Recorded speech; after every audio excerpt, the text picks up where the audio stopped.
Catatan kami pada kesempatan ini adalah satu riwayat dari Nabi SAW dari Imam Abu Hurairah radhiyallahu taala anhu.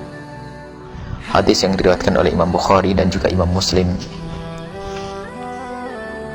bahwasanya Rasulullah bersabda, la yahillu limra'atin, haram, tidak halal bagi seorang wanita, tas'alu talaqa ukhtiha, meminta untuk mencerai saudarinya, litastadriha safhataha, untuk mengambil lebih jatahnya. Ini apa yang hendaknya semestinya diterima oleh saudarinya tersebut, karena ketamaannya ingin diambil semuanya. Fa inna laha ma qaddir laha, sesungguhnya fa inna malaha, setiap dari wanita, yakni wanita tersebut, saudarinya tersebut, sudah ada jatahnya dari Allah Subhanahu wa taala. Ini pendidikan dari Nabi SAW. Kita tidak bicarakan tentang masalah poligaminya, sebab poligami adalah syar'i, ada di dalam Islam. Tapi ingat, bagi para suami yang ingin berpoligami, ingat Allah tidak gampang, tidak mudah.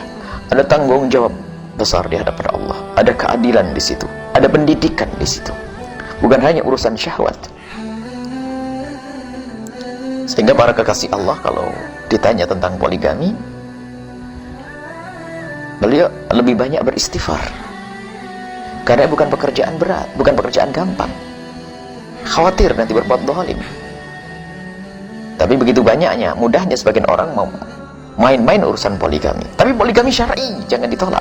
Nah ini, dan yang dijaga oleh Islam adalah tetap keindahan. Kalau seandainya Anda seorang wanita yang ternyata mempunyai madu, artinya suami Anda menikah dengan yang lainnya, atau Anda menjadi istri yang kedua atau yang ketiga dan seterusnya, tetap yang perlu dijaga adalah bukan urusan pribadimu dengan dia sebagai sainganmu dalam berebut suami, berebut hati sang suami. Tidak, urusanmu dengan Allah yang maha abadi, yang memberikan cinta dan kasih dan kebahagiaan.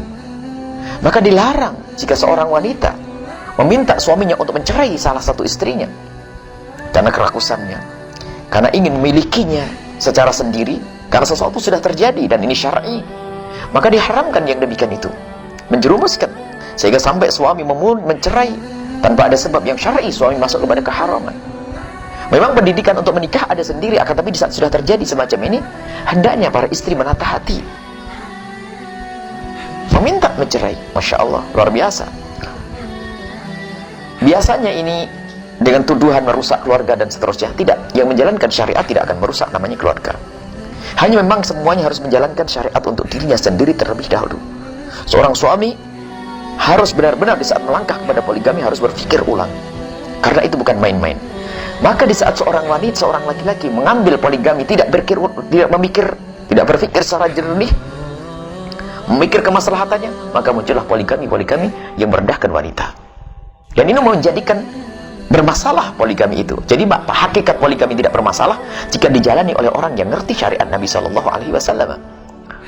Sehingga ada orang menelantarkan istri pertama atau istri kedua, berbuat zalim, tidak adil dan seterusnya. Sehingga muncul reaksi juga para wanita untuk mengingkari poligami. Bahkan di saat sudah terjadi pernikahan, minta dicerai. Yang salah suami. Tapi kalau suami benar, lihat, menata hati para istri-istrinya. Dan ini istri kenal Allah, pun semuanya sudah terjadi dan di dunia hanya sesaat.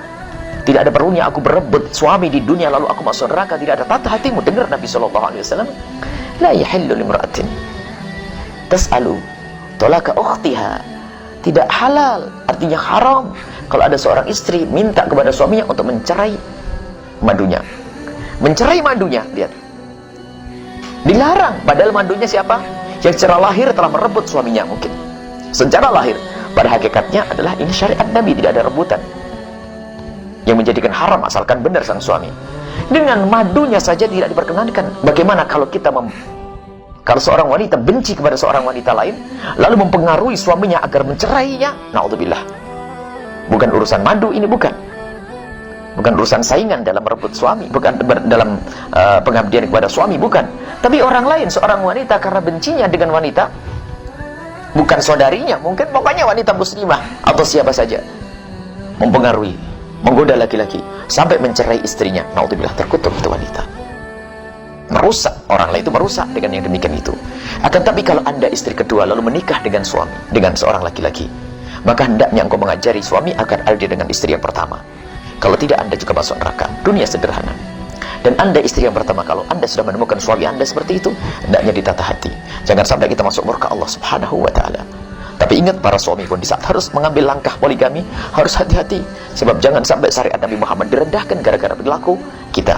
Kalau kita berbuat yang salah, lalu Islam menjadi direndahkan, maka kita zalim kepada syariat Islam, maka hukumannya juga besar di hadapan Allah Subhanahu wa ta'ala. Semoga Allah menata hati kita semuanya. Semoga Allah menjauhkan kita dari keharaman, menjauhkan kita dari berbuat zalim. Suami tidak zalim kepada istri, istri tidak zalim kepada suami, dan istri tidak zalim kepada wanita yang lain. Semoga semuanya adalah di surga. Wabillahi taufiq wal hidayah. Wassalamualaikum warahmatullahi wabarakatuh.